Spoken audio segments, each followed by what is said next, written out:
See me all right? Should I turn this light on over here? Yeah, I can see you. Okay, cool. Hey everyone, welcome to another episode of Salon Marketing Live. I'm Stephanie Mitchell and I have a really special guest that's joining us today, Grant Kantsios. I was just talking with him about how to pronounce his last name before we went live. Thanks so much for being here, Grant. Yeah, of course. Happy to be here. Happy to help and excited to educate. Yeah, I'm so excited to have you on here today. So Grant and I guess I've probably known you for a little bit more than a year and a half, something like that. Yeah. I've been on his podcast. We've collaborated on a few things. I think I have interviewed before, or is this the first time I'm interviewing you, Grant? I think I've interviewed you a couple of times. Yeah, and now okay. It's mostly when you've been interviewing me, and now we get to flip this, the switch a little bit. And now I'm chatting with Grant today all about salon websites, salon SEO, how to make a website that you are freaking proud of, because so many people, don't be ashamed if this is you, but so many people are kind of like, they're ashamed of their website because they're like, I just did it because I had to, but it doesn't really feel like a good reflection of me and my business. And that's one thing. And then the other thing is SEO. So how to actually appear on Google. And Grant is an expert on both of these things. Grant, for those of us watching who aren't familiar with you, go ahead and introduce yourself. Yeah, sure. My name is Grant Kantsios. I've been in the beauty industry for about 9 years. I helped a friend, Mike, at Sholey Sunless, which is a sunless tanning manufacturer, and I started there back in 2011 and that's how I got into the business. Once I left there, I had this passion to continue to help, just because I saw what people were doing daily, like questions we were getting. We actually helped people with their websites back then, and just the SEO world. We were really good at that, which is why, the business existed in the first place. And then I just wanted to, give back and help, because there was so much education that was lacking on that side of things. Yeah. So that got me into the industry, and I haven't looked back since. Started Happytans, and from there, Sunless Evolution, and still doing this all, day to day. I love it. Yeah, you're like one of the few guys who's in the beauty industry, and I think that honestly, like, when you're a little bit different, it's also, an advantage too, because you're like, Grant, like, I know him. Yeah. So can you tell us a little bit more about Happytans and about Sunless Evolution as well? I know that these are geared towards the sunless tanning industry. We do have sunless tanners in our audience watching. Yeah. But, these are things that are helpful no matter which kind of beauty industry, whichever kind of beauty niche you're in. So go ahead and tell us about those two businesses that you have. Yeah, and definitely just to kind of, mirror what you're saying is that so much of it applies across. They're parallel, they're overlapping in lots of ways. So we have people that are, maybe they are estheticians, or they also do nails and all these different kind of things, and it just kind of intertwines. So it could perfectly apply across the board. So Happytans was the first thing I created, and that was at first it was pretty much just a blog and a podcast specifically about sunless tanning and how to start and create your business. I was interviewing people that were in the business and had built a business, and we kind of went through the process of that. We've had over 50, I think there's 52 episodes out right now, which is great. It's almost 3 years old. It's been a real pleasure. Met some amazing people. From there, I went back to the website thing. We have a website builder specifically for sunless tanning, but again, it could apply across different platforms. And that website is essentially similar to a lot of the other website builders out there, but it's specifically geared toward the beauty industry. So the images and the style of it kind of fits that, change out your colors, your logo, et cetera, and it is your website. And from there, Sunless Evolution was actually created in November last year with the world famous spray tanner Jimmy Coco. Jimmy Coco. He was on the Happytans podcast on episode 20.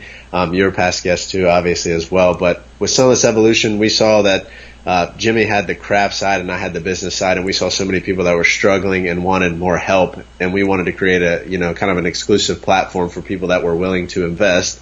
It's not a free group, it's a paid group, but we're willing to invest in their future and in their business to help and perfect their craft and their business. That's kind of our focus. So that's been a great thing. We have amazing members, almost 300 members. We call it our Sunless family, because it really is. Everybody's there for each other, supports each other, loves each other, And it's really cool. I mean, I've met people, and I was just talking to somebody yesterday. I said, I've only known you for less than a year. That's crazy. I feel like we've known each other forever. Yeah. Well, when you collaborate with people and you're all in Yeah. the same industry, and I mean, you're all working towards your dream and your business, we just naturally have so many things in common. Yeah. And I love the fact that with Sunless Evolution, you've created this group of people who are serious about growing their business.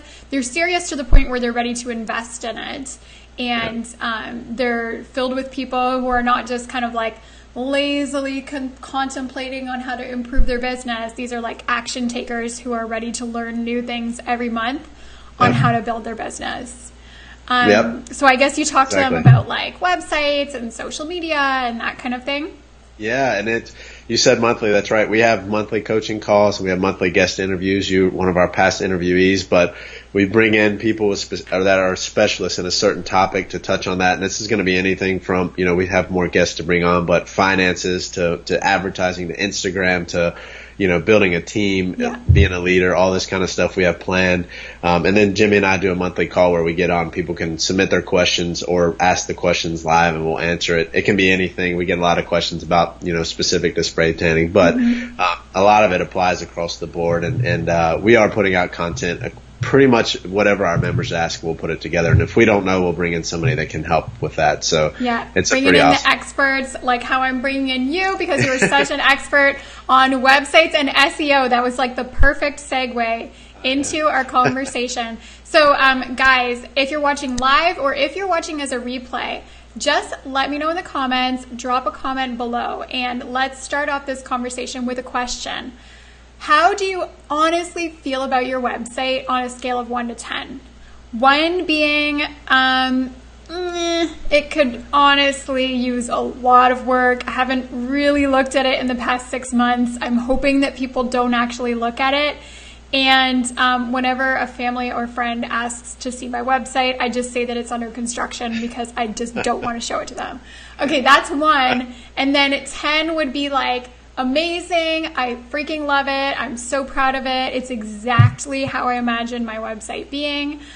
Just let me know in the comments, 1 to 10. There's probably going to be a lot of like 5, 6, 7s. But just let us know in the comments because today's conversation with Grant is all about websites and SEO. And it's really so important that you have a great website for your beauty business. And that's what Grant is going to help us with today. So Seema says 1, Andrea says 5, Carol says 10, Honora says 10, but I don't get much feedback from it. You know what, Honora, the fact that you're a 10 is amazing. And some people just take good websites for granted, but I think it's so important that you yourself are proud of your website. Farishta says 1 and Jenny says 7. So 7's pretty good too. Okay, so thank you for sharing your answers with us today, guys. And again, if you're watching as a replay, let us know in the comments as well. Now, Grant, answer me this. Out of you work with beauty businesses, especially spray tanners on their websites. So you know a lot about it. Why do you think that websites are such a struggle for beauty business owners? Why do you think that so many of them answer 1 in terms of on a scale of 1 to 10, how much they like their site? Yeah, that's a really good question, Stephanie. I think part of it goes back to, for a lot of these people, or at least what I've seen in the sunless industry, is this is their first time probably creating a website or owning a business. And it's just, anytime you do something for the first time, it is a struggle. So, how can you alleviate that and make it easier?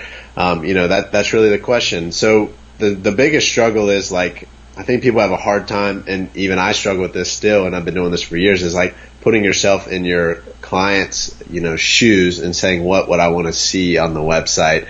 Most people say they aren't good writers, or they don't know how to put it together. But part of that is putting the content out the way you would say it, because that's you, right? That's your voice, that's your brand, that's your company, that's your business. So that's really important, but it's really a struggle to do that. And I think a lot of people get, I had a call with somebody from Sunless Evolution the other day, and it spawned an idea. They said, I can't get started with the website. I don't know where to start. So, now I'm putting together a video series on how to get started, what pages you need for your website, et cetera. I think a lot of people get that fear and just kind of paralyzes them from ever starting the process in the first place, because they've never done it. They don't know where to start, what kind of content they can't write, so on and so forth, right? Anything we can come up with to tell ourselves not to do it.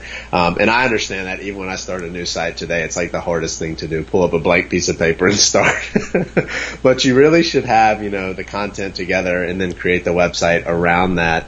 And that's important. But I think the biggest reason it's a struggle is because people just have a hard time putting themselves in, somebody else's shoes and saying, what would I want to see if I came to the website as a client? Yeah, definitely. I agree. Yeah. So you said the hardest part for people is just where to start. Yeah. If someone has zero website, if they have a completely new business, or maybe they've been putting off doing their website, or maybe they're just ready to absolutely demolish their website and start from zero. Yeah. Where do you suggest that people start? What's a good place to start from? As far as the content goes, I say don't overcomplicate it. Think about if somebody came to your site, what do they need to know and what do they need to see? Contact information, location, pricing, frequently asked questions, and a little bit about you or your company, probably. I mean, it doesn't need to be overload, right? It doesn't need to be that to start. Especially with sunless tanning, I say an about page with a picture of you, because you're probably going to see these people in a pretty intimate setting, and depending on what services, your providers are offering, it could be similar. So, we want to have that. And then, service and pricing. People always look. Pricing is the most popular, one of the top visited pages on any site that has it, because people want to see the cost of that. And obviously, if you don't have your contact, your phone number, and your address up there, you're definitely missing out on some potential clients. Yeah. And just an easy way to get around the website. So I think starting with those, even if that's only 4 or 5 pages, or even one long page, I don't care. At least it's out there and you started something. So yeah. So that's a really good point. Is first of all, understanding what's the content that's going to be on your website. So do you suggest that people, if you're starting from zero, do you just write out that content or draw it out before you even attempt to make your website? I think it's important, because what happens is, and we have, with Happytans, we have a template that's ready and you fill in the blanks, which is great. But the problem is a lot of people jump into it and they try to fit stuff in. And I'm like, you don't have to. You can delete this or adjust this or add something.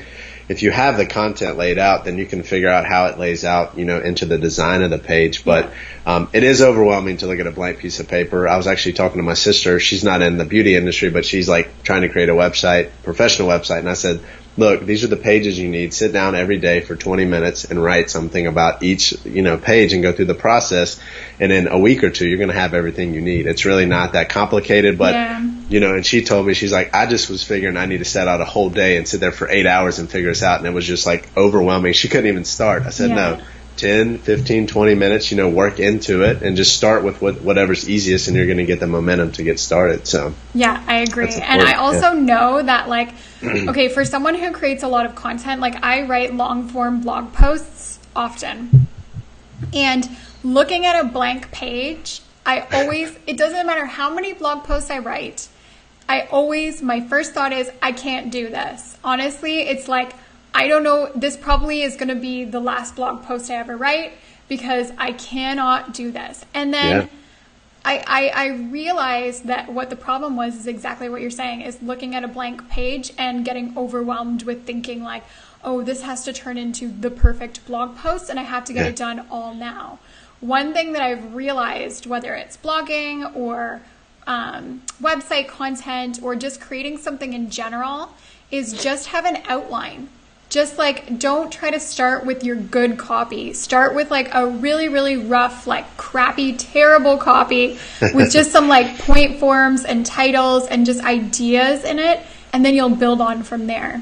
Yeah, I was actually going to ask you, so I'm glad you said that. I do the same thing, and I have a long post out there about how to start a spray tan business, and I literally had the 15 or 16 points and just labeled out, and then I would start with the first one and I would write about that for the day, close it up. Next day, come back and write, close it up. Yep, exactly. Yeah. And most people aren't going to be producing that much content for pages on their website, but at least it says about, what can I say about me?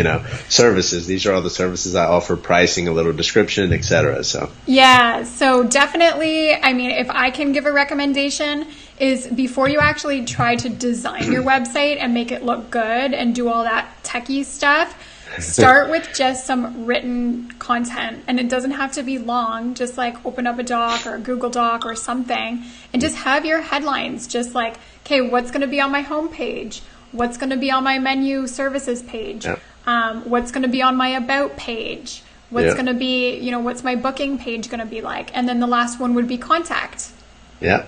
Exactly. And then I guess one page we haven't touched on yet would be like a gallery page, photos, videos, that kind of thing. Do you usually recommend that as well?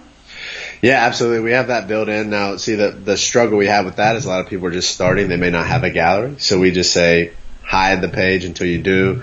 And look, a lot of people don't have the pictures. Some people have been in business for years and still don't. But to be honest, you could go out and look on Craigslist or something and find a decent photographer for $100 and have professional pictures done in an afternoon. So there's really, people can say they don't want to do it. It's hard. It might be hard to find models. Offer a free spray tan or offer a free service, whatever it is. Get your pictures. You can use those pictures forever, right, until they're outdated, but that'll be years from now. So that value is extremely important. Yeah. And that really will set you apart, because a lot of pictures we see are obviously from the phone or selfies, and they just don't really, they don't make for a good looking website. They're usually pretty dark too, right? Like a lot, whether it's a spray tan booth or whether you're like a nail salon owner or you have a mobile business or you're at home, a lot of times those photos tend to be dark. And I think that lighting is what makes a huge difference, and you need those professional pictures. So not just necessarily pictures of your work, but another thing I wanted to bring up is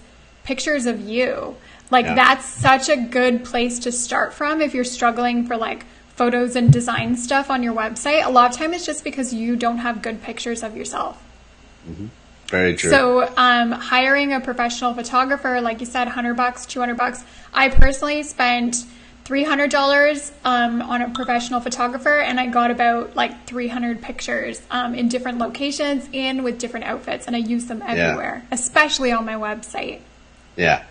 Exactly. So that money will go, it's spread out through how many different, avenues. It's definitely worth it. Yeah, I agree. 100%. Okay. So what, Grant, like after looking at so many different websites and working with so many different beauty businesses, what do you see are some of the common mistakes that people make when setting up their website? Like when you look at the website and you're like, I keep on seeing this happening over and over again, and I wish people knew X, Y, Z. I think first of all, pictures is the number one place, because pictures really make a site. Everybody's used to Instagram, Facebook. They're used to seeing pictures and interacting that way. I think that people, starting with the pictures can improve that. Like we said, a couple $100 for a professional photographer can make a world of difference. I think a lot of people put out the website content and it's all about them and not about their customers. So if it talks about you a lot, to be honest, people don't care. They want to know what's in it for them. What can you provide them? How can you make them feel? What services do you offer, et cetera? So I see a lot of that. And just for the main, this goes back to like viewing the website from your client's perspective, is like the information that they want to see isn't easy to access, right? Your phone number could be just across the top, so it's always present. An easy way to schedule an appointment. You could have the button or the book now thing floating along the side, whatever it may be. And then just not having the necessary content to answer questions, a frequently asked questions page, and for us in spray tanning, pre and post tan care, like what to expect, all that. For people that haven't done these services, they can't find out more information about it. Mm-hmm. And all you have to do is think about the common questions you get and just put that onto your website, because other people are also asking those same questions. So I know that was kind of a variety of things, but there's a lot of different things I see. And just, investing a little bit of time into the pictures and maybe even hiring somebody to help make some adjustments on the site, or using a platform that it looks professional and not using a free builder that has all this free, stuff all over there with the ads and whatnot. So, I mean, it really makes a world of difference. So. Yes, definitely. I think that those are all super good points. Another thing that I realized that like a lot of websites have, or that they're missing, is like when you go on the homepage, you want to see right away, what is this business about and how can I book an appointment? Like right at the very top. And you see that missing in so many places. And another thing that I see that a lot of websites are missing is they use a lot of stock photos. Yeah. Like a lot of stock photos on the website. And if you're a beauty business, this is a killer because you might not think it, but everybody now has like a sixth sense for understanding what a stock photo is and isn't. And if you're showing stock photos of hair or nails or makeup, people are like, oh my gosh, why is this person using a stock photo? And isn't that super suspicious if their work isn't good enough to show it on their website? Yeah, definitely. You're trying to sell a service, but you won't show it off. So you have to be able to do that. Yeah. Yeah. Okay. Yeah, so once people have gotten past that first part of, okay, these are the, like, let's say starting with 5 pages that I want to have, and I know more or less what I want to say on each of the 5 pages. I've written out my point form notes. Maybe I've got a good copy of the text that I want to have, and I've got some good pictures. Like I've got pictures of myself. I've got pictures of my clients, and they're ready to start actually making their website. What would you recommend as a place? Like, which platform do you think is a good place for people to build their website on? Yeah, we have the Happytans website builder, which is really geared towards self-sustaining business owners. But you and I had this conversation before, where it's kind of adjusted because people are coming in that are doing other services as well. But outside of that, Squarespace is probably the best platform. I don't personally work with it, but I know, they're from a design standpoint, they have, well laid out templates and stuff like that. So that would probably be the best. It's super popular. I know you have experience with it. So yeah, I adore Squarespace. Yeah, I think Wix is the other one I see a lot, but to be honest, most of the designs I see on there aren't very impressive to me just from that. So I think Squarespace kind of is geared more towards the more artistic and beauty kind of thing, so it looks a lot better. Those are probably the best platforms that there are out there right now. Obviously that could change, but I think Squarespace is probably the go-to. How much does Happytans cost? It's $29 a month or $290 a year. Okay. So Wix would be a little bit less expensive than that, and Squarespace would be a little bit more expensive than that from what I remember of the pricing. So just so you guys know more or less like the range of pricing. And do you think for someone who has like no experience whatsoever about websites, do you think that Squarespace is difficult or easy for them to learn? No, they have a pretty intuitive platform. I've been in there and poked around a little bit. It's not too difficult to do. It takes a little learning curve. I think that's unavoidable. It doesn't matter. You can't just put somebody in the driver's seat and expect them to understand it without doing it. But it is something that's doable. If you can sit down and spend an hour or two a day for a few days, putting something together, I think you can do that for sure. Okay, great. Yeah, I personally, when I made my Squarespace website, I had never used Squarespace before. And it took me, I think, probably about a day to just playing around with it for a few hours just to understand more or less how it worked. And then the more you use it, the more you understand it. And your website doesn't need to be super complicated. You can just start with a template. They give you a template. It looks great. You find your about page, you find your menu page, and you just put your information in. Yeah, exactly. Yeah, so Jennifer just commented, she says, Squarespace is a great option for someone who wants to DIY it. Really great point, because that was going to be my next question. Mm-hmm. How do you know when it's a good idea to DIY your website and do it yourself? And how do you know if you're ready or if it's the right option to pay someone to make your website for you? I think everybody will probably know just based on the type of person they are. I get a lot of people that jump into Happytans, and ours is DIY, but we also have a done for you option where we'll build it. But I think that a lot of people that want to learn and want to get in there and get their hands dirty, so to speak, those are the people that should DIY. If you don't, or you really struggle with technology, you're going to get frustrated and probably never finish the process, which I've seen as well. And then people come to us after the fact. So if you're like that, you can find somebody that can do it for you. You can find people that build Squarespace sites. I don't know the pricing for that. Our done for you option is only $199 one-time fee. But we basically say these are the things we need from you. They give it to us. And we design the site for them. But I think everybody knows what kind of person they are. A lot of people even get on the scheduling apps and they get overwhelmed by all these things they have to do. So if you're going to do that and get overwhelmed, pay somebody, because you're going to end up stopping the process and not completing the site. I feel like that's usually what happens. Yeah. One of my dear friends, she is a yoga instructor. And she's been trying to launch her website for more than a year now. Wow. And she gets overwhelmed. She's not techie. She says she doesn't know how to write the content. The design is an issue. I'm just going to silence my phone. The design is an issue. It's so overwhelming for her that it's been a year. Like, it's been a long, good time since she's been able to, like, finally show off her business to the world. And when you don't have a website, it's almost like you're a little bit hiding. Like, you're not really ready to share with the world about your business until you have that, like, space, which is your website. Yeah. So in her case, I mean, maybe it would be helpful to hire somebody just to invest a little bit of money, because if you're putting it off and putting it off, you're hurting your business. Yeah, absolutely. Now we just go with her and say, what is stopping you? We get a couple this is what's stopping me. Okay, we'll knock this out, change this. What content do you need? Put it together and get it up and running. And another question I ask people lots of times is how, the cost for you to pay somebody versus the amount of time. If it's going to take you 50 hours to do it, it's not worth, in our case, $200, it's not worth it.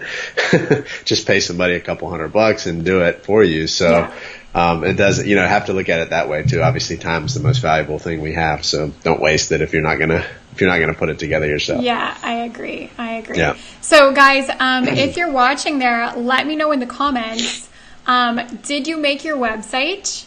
Number one. Or did somebody make it for you?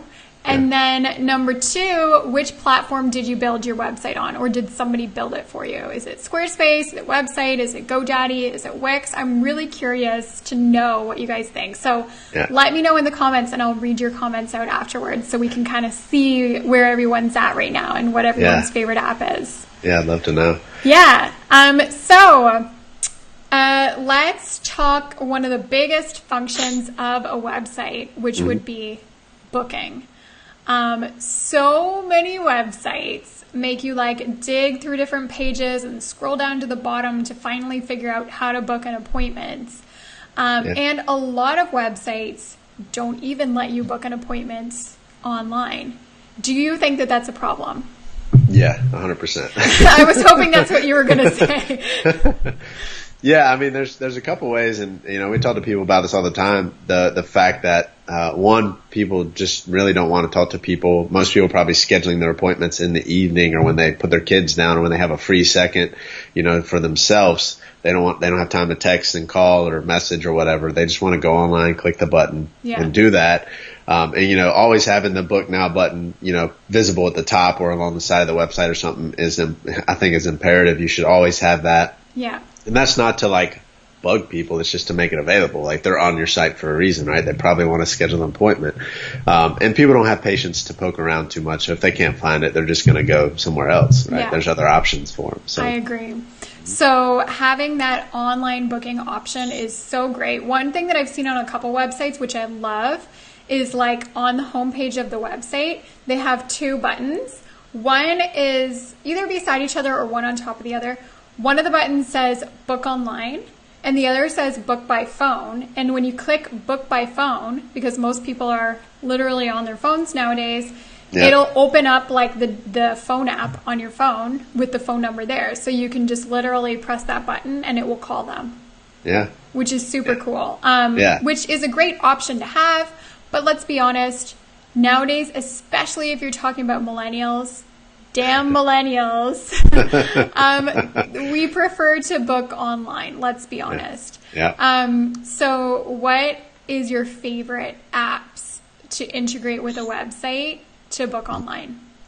There's a couple. I mean, there's a ton of them out there. I think my favorite free one would be Set More is a great one. The free version, now I don't think they allow for text reminders and stuff on the free version, but I think it's like $25 a month. The other one would be Vagaro, which has been around forever. Yeah. And then lastly, Square now has their appointment thing as well, which is great. And the biggest thing we tell people to do is spend a little bit of time and get in there and familiarize yourself with it. Cause I know, like, for instance, Vagaro has all these emails you can set up and like birthday month and all these things. I had a friend the other day that said, I put out this birthday email through Square and I didn't expect to get so many people booking, but it sends out the beginning of their birthday month and says, hey, get a discounted tan this month or whatever. And a lot of people take advantage of that, but you can cool. automate. Yeah, you can automate this, to a certain extent, and it's really, it saves you time. People can schedule. And then, something I was telling my Sunless Evolution members the other day was like, there's so many things you can also automate in there, like a instant email that goes out. Thanks for scheduling an appointment. This is what to expect. Maybe a welcome video. Maybe it sends them to your website for some preparation things or whatever it may be. But those are things you can automate and, take off your plate, and it changes the experience for your clients as well. So I love when people, like after an appointment, if they send you an email to follow up and be like, hey, how was your appointment? What did you think? And if you're happy, would you mind leaving me a review? Yeah, which is another huge one that so few people do, but usually your booking software will allow you to send out emails like that.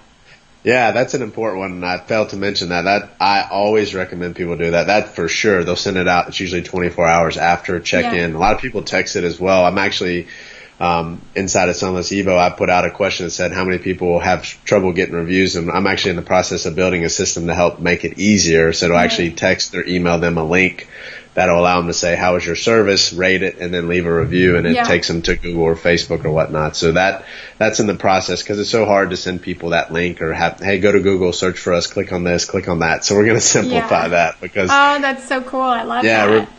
Reviews are huge, and people don't do it. And the ones that have, I had a free ebook a while back that was out there, and people that have taken that advice now have 50, 60, 70 reviews, and they stand out above everybody else that has 3. So that's awesome. It might take a little bit of time to build that up, but even just getting like 1 review a week, by the end of the year, you've got 52 reviews, and you're probably standing out way above other people who've got like just a handful. That helps with SEO, just saying. So I want to get into SEO in just a second, but I kind of wanted to read out what people answered in terms of the website. So Andrea uses Wix. Liliana says, I did it myself with Squarespace. Yay, Liliana. That's what I did too. Kristen says, Happytans. Kristen Cole. Honora says that she had someone else build it for her in Wix. Andrea says she did it herself. And then Jenny says, I'm using Acuity and my website is on WordPress. Cool. So WordPress is another pretty popular one. Awesome. Okay, so let's change direction a little bit and talk about SEO. Grant, for those of us who are like super non-techie, what does SEO stand for? What does it mean? And why is it so important for businesses? Yeah, so I mean, the acronym stands for Search Engine Optimization, but basically we're just trying to increase the visibility of your website in search engines. In other words, we're trying to make you come up higher when people search for services that you offer in your area, obviously. And it's so important because I think the stat for local businesses is like 88% of local business searches start online, which is Google. I just had this conversation earlier on a podcast about an hour ago, and he said, why is it more important than to have a website than Facebook? I'm like, because people are still going to Google to search for, hair appointment, nail appointment, spray tan appointment. They go out there to search and, look for the information and educate themselves before they schedule an appointment. So if you're not found, if you don't have a website, that's a huge, obviously it's a huge disservice for you and your business. Yeah, for sure. Having a website is one thing. And I'm sure that there's a lot of people out there who have Googled either their business name or have Googled like spray tans in Orange County or nail salons in Chicago. And they've looked and they have a website, but they're still not really appearing on Google. They have to like scroll through several pages in order to finally find their website. Why is that usually the case? Why do some people appear like first and some people might appear on the 5th page if they both have websites? Yeah, I mean, it's a complicated question. There's over 200 ranking factors. I'm not going to bore everybody with that, but usually there's a few main factors it comes down to. For one, the actual age of your website, how long it's been online, is a huge factor. Now, obviously, you can't change that if it's only been out for a few months versus a few years. You can't do anything about that. But the other thing Google looks for and you find this more nowadays than ever before, is they want to provide the best answer for your query. So, if you go search for flights and that kind of information now, you don't even have to go to a website. It literally shows you in Google that answer. Yeah, with Google Flights, like they have their own, that you can, I think you can even book hotels with Google too now. Everything, yeah. So, you kind of see that, and then even when you search for how to create a recipe or whatever, they'll even pull up a video or show you step by step in Google, right? So they want to show you the best answer for that question. So when you look at a website, if you look at your website and think about the services, that you offer, do you talk about that on your website? Is that information available? If you don't ever mention spray tanning, but you offer spray tannings, how is Google supposed to know that, right? So you have the domain name should be relevant to it, or at least be on brand with your business. And then also all the content that's included in the website should also kind of support that. And if your website, if you only offer one service, in this case, I guess spray tanning, and you talk a lot about spray tanning on all your pages of your website, Google's going to understand, wow, they offer spray tanning. And guess what? You have your address as well. We know that you're in Orange County, as the example you said. So that's usually the case. And most people, most platforms don't. Most people that use these platforms or have websites built, they don't do the SEO stuff. So one thing that we built in the Happytans, and not to kind of beat this drum too much, but we built SEO into it, like it's actually optimized out of the box. You literally can just go in and change your location, and the website is already populating the right titles and the tags and meta descriptions that other platforms don't have, and they may not even teach you. But those little tweaks can make a huge difference for your website being found. So having the right content on your website, where you're putting, say you're an esthetician and you specialize in facial spa services. Mm-hmm. Putting information on your website where you're talking about your services, where you're talking about where you're located, etc. That's one thing that people can do. Mm-hmm. What about the Google My Business part of it? Because I, from what I know, that's a huge part of where people appear on Google, especially if someone's searching in Google Maps. Yeah, definitely. Well, I want to. There's one thing I forgot to mention previously. It's also important to have, if you have different services, to have a page dedicated to each service. So if you offer nails and spray tanning and whatever, red light therapy, whatever it may be, you want to have a page for each one of those so that Google understands that that's what this page is about. If you have all of it, if you have all like a one-page website, that was very popular for a while. Some people still have it. There's so much information on there, Google doesn't know how to break that up. But if you have a dedicated page for each service and a sufficient amount of content for that, that'll help you obviously be populated. That's a really good tip. Okay, great. Yeah. And a lot of people say, I was just telling somebody this earlier about, we want to have images, we don't want to have too much content, people don't read, but people do read. Google still reads pages. If you look at the top ranking sites, a lot of them have thousands of words of content on the pages. That's still relevant today, even in the days of people not reading a lot. So it's important to have at least a sufficient amount of content for people to read, for Google to read, etc. So, sorry, I want to go back to that, but for the Google Maps, that's super important, and that also reminds me of another thing, which it's a huge topic, but also blogging can really help with your Google traffic as well. Which, like you said, it's all about content. It's all about having the right words, the right keywords, and then just content that Google can read and be like, wow, this person really knows her stuff about spray tanning, or this person really knows her stuff about balayage, or whatever it is that you do. Blogging is like the number one way that I've gotten my Google traffic to my website. Yeah. Me too. And I a lot of people say, one, they don't have time for blogging. I get that. And secondly, I don't know where to start. It kind of goes back to the website thing. I just tell people to write down a list of questions you get from potential customers. And not only should that be on the FAQ page, but expand on that and make it a blog post. So how to prepare for a spray tan, write a blog post about it. Make a video about it and have the video transcribed for $1 a minute or whatever you want to do. So there's so many ways to do it. It's just like, just do it. Yeah, I know. It's just, sometimes it's a question of not knowing what to do, but then other times it's a question of just feeling overwhelmed of like, SEO is this big thing. I need to understand it all before I can do it. No, nobody really fully understands SEO back to front. In fact, Google's changing it all the time. It's just a question of like getting out there, doing some basic optimizing for your website, creating some content, and then, well, let's talk Google Pages, because Google My Business is a big part of it too, right? Yeah, definitely. You did ask that question. So Google Maps is huge. I mean, and the good thing is that it's a free thing. If you go to Google, just Google Business, or go to business.google.com. Make sure you have your free page set up. That's where you can put in your location. If you have a physical location, put in your phone number, the services you offer, a little bit about your company. You can add photos, which is important as well. And then you obviously can get reviews on there. But the great thing with that is it's free. And you can also go onto their insights and see how much traffic you're getting, how many people are searching for your business or the services you offer, how many people are clicking to call, clicking for directions, clicking to go to your website. Yeah. Tons of free data in there. And now they even show you what area they're searching from, and also some of the queries that they're searching for in there. And it's all free information that you can have.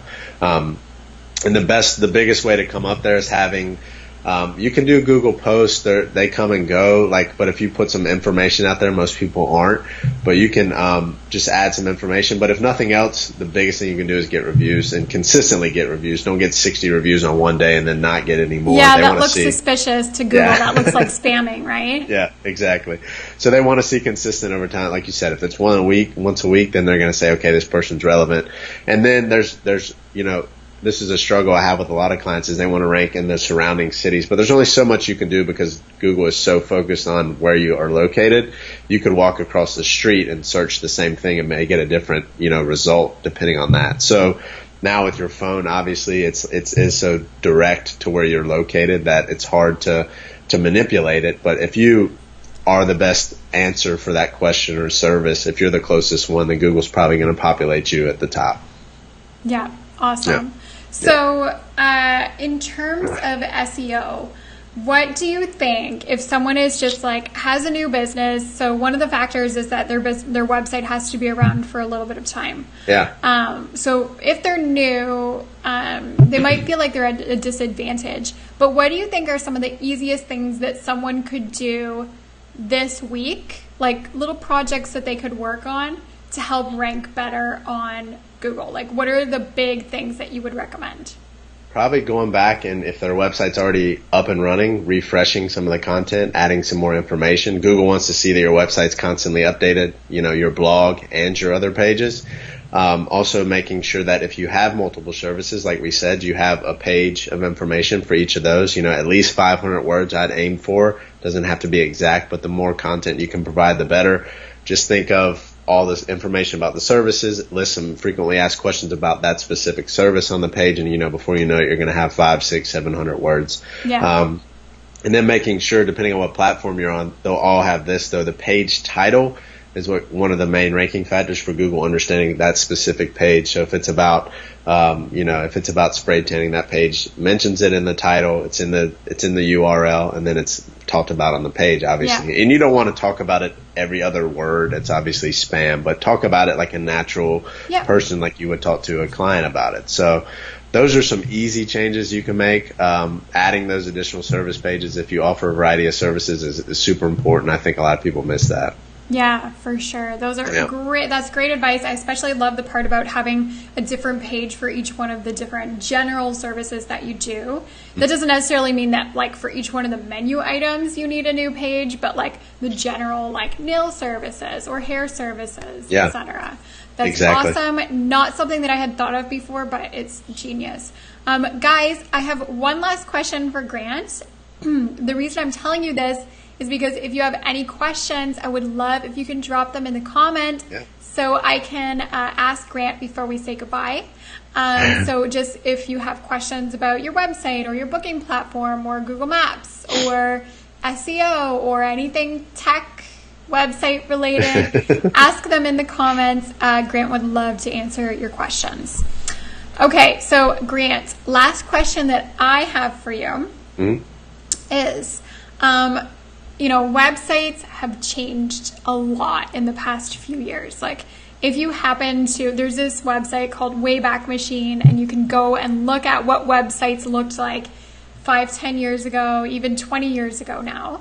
And they look ridiculous now. If you look at old websites, you're like, oh my gosh. But even Amazon, even Netflix, website design changes, website technology, like what's capable, how fast websites are. It all moves so quickly. And same goes for SEO. I mean, Google updates their SEO algorithm daily. In fact, multiple times a day, I've heard.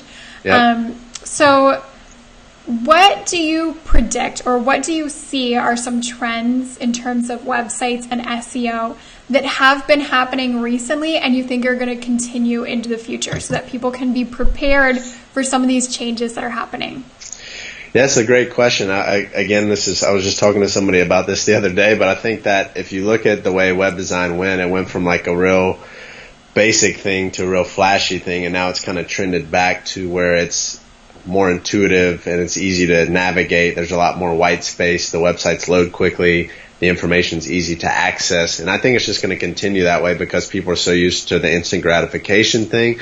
There's a ton of websites out there that are flashy and look good, but they don't really serve the users properly. So, when you're thinking about local service businesses, people are coming to your website, like you said, for a specific reason. They want to find the book now button or call it a book, whatever it may be. So making sure that that's present on your site. So I think the trend is going to continue to go that way to where, clean and easy to navigate websites. And that doesn't mean your website can't look beautiful, because it absolutely can, but it's just not flashy videos, things that slow down your website or anything like that. It's more simplistic, compressed images that are served, and all these platforms are running, super fast speeds. If you look at or test your Squarespace site, it's probably ridiculous how quick it loads. So content's easy for Google to render. Videos and stuff aren't so much. So if you're going to use video, make sure you use YouTube or Vimeo or Wistia to host it separately. But I think the trend will continue to go that way. The clean and easy to navigate sites that load quickly. Obviously, they show that every second slower a website loads, you lose a significant amount of traffic. So that's super important. Definitely. And of course, when you have a beauty business and you've got all these great photos and it's a very visual thing, of course you want to show as many photos as possible. You want to put all that goodness in there, because the more people see of your work, the more you feel like they're likely to book. So I understand the temptation, but the truth is that yes, you do need photos, but you don't want it to slow down your website. You need your website to be fast. And like you said, that's probably just going to be more and more important as time goes on, right?